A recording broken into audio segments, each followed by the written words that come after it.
సాయంత్రం 4 గంటలకు Nampally exhibition grounds లో ఆటో ఊబర్ వాహనాల డ్రైవర్లతో సీఎం రేవంత్ రెడ్డి సమావేశం కానున్నట్లు తెలుస్తుంది.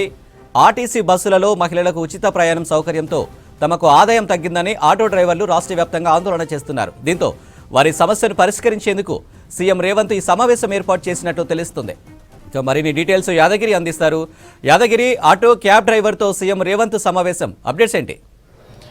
అనిల్, ఏదైతే ఈ కాంగ్రెస్ సంబంధించిన 6 గ్యారంటీలో భాగంగా అందులో ఒకటి ఈ ఆర్టీసీ బస్సుల్లో మహిళలకు ఉచిత ప్రయాణం. ఈ ఉచిత ప్రయాణాన్ని కాంగ్రెస్ అధికారంలోకి వచ్చిన 2 రోజుల్లోనే ఈ పథకాన్ని అమలు చేశారు. ప్రస్తుతం రాష్ట్రంలో ఈ ఉచిత ప్రయాణం అనేది ఆర్టీసీ బస్సుల్లో కొనసాగుతుంది. అయితే దీనివల్ల అంటే ఇప్పటి వరకు ఉపాధి ఈ ఆటోని ఆధారంగా బతుకుతున్నటువంటి చాలామంది ఆటో డ్రైవర్లు కూడా ఈ ఉచిత ప్రయాణం, మహిళలకు ఏదైతే ఉచిత ప్రయాణం ఇచ్చారో ఈ ఉచిత ప్రయాణం వల్ల మేము ఉపాధి అవకాశం కోల్పోతున్నాము, చాలా ఇబ్బందులకు గురవుతున్నాము, ఫ్యామిలీస్ని కూడా పోషించుకోలేని సిచ్యువేషన్కి పోతున్నామని చెప్పేసి గత వారం 10 రోజుల్లో కూడా కంటిన్యూగా ఈ ఆటో యూనియన్లకు సంబంధించిన వాళ్ళందరూ కూడా ధర్నా చేస్తున్నారు. అయితే ఈ ధర్నాలో ప్రధానంగా వాళ్ళు చెప్తున్నది ఒకటే, అంటే రాష్ట్రంలో దాదాపు 8 లక్షల మంది ఆటో డ్రైవర్లు ఉన్నారు. వీళ్ళందరూ కూడా రోజు ఈ ఉపాధి మీదనే ఆధారపడి ఉన్నారు. ఆటోలో ఎక్కే వాళ్ళు కూడా ఎక్కువగా 60 to 70% మహిళలే ఉంటారు. ఆ మహిళలే ఉంటారు కాబట్టి మాకు ఒక్కసారిగా ఈ ఉచిత ప్రయాణం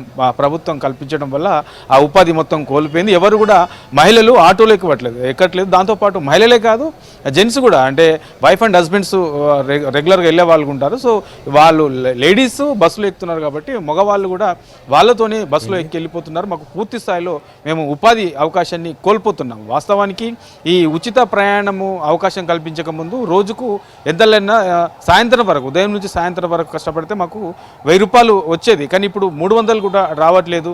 దీనివల్ల చాలా ఇబ్బందులు పడుతున్నామని చెప్పేసి చాలా ఆవేదన చెందుతున్నారు. ఇప్పటివరకే రాష్ట్ర వ్యాప్తంగా కూడా చాలా చోట్ల ఆందోళన చేశారు, ధర్నాలు చేశారు. తర్వాత ఆర్టీసీ డిపోలు ఎక్కడెక్కడ ఉంటాయో ఆ డిపోల దగ్గర కూడా పెద్ద ఎత్తున ధర్నాకు దిగారు. ఇక బస్ భవన్ దగ్గర కూడా, హైదరాబాద్లోని బస్ భవన్ దగ్గర కూడా ఆ యూనియన్ల ఆధ్వర్యంలో బస్ భవన్ ముందు కూడా నిరసన వ్యక్తం చేశారు. ఇట్లా రకరకాలుగా రోజుకు నిరసన కార్యక్రమాలు, రోజుకు ఆందోళన కార్యక్రమాలు ఆటో డ్రైవర్లు చేస్తున్నారు. సో గతంలో కూడా గత ప్రభుత్వం ఏదైతే ఈ ట్రాన్స్పోర్ట్కు సంబంధించిన యాక్ట్ ఉంటుందో దానిని, ఆ నిబంధనలు పట్టించుకోకుండా ఓలా, ఊబర్కు అనుమతి ఇచ్చారు. తర్వాత నంబర్ ప్లేట్ ఉన్న వాళ్ళకు కూడా ఈ అనుమతి ఇచ్చారు. దానివల్ల కూడా చాలా ఇబ్బందులు పడ్డాము. సో ఈ ప్రభుత్వం అయినా మమ్మల్ని ఆదుకుంటుంది, ఎంతో కొంత ఉపాధి అవకాశం ఉంటుందని చెప్పేసి ఆశించాం.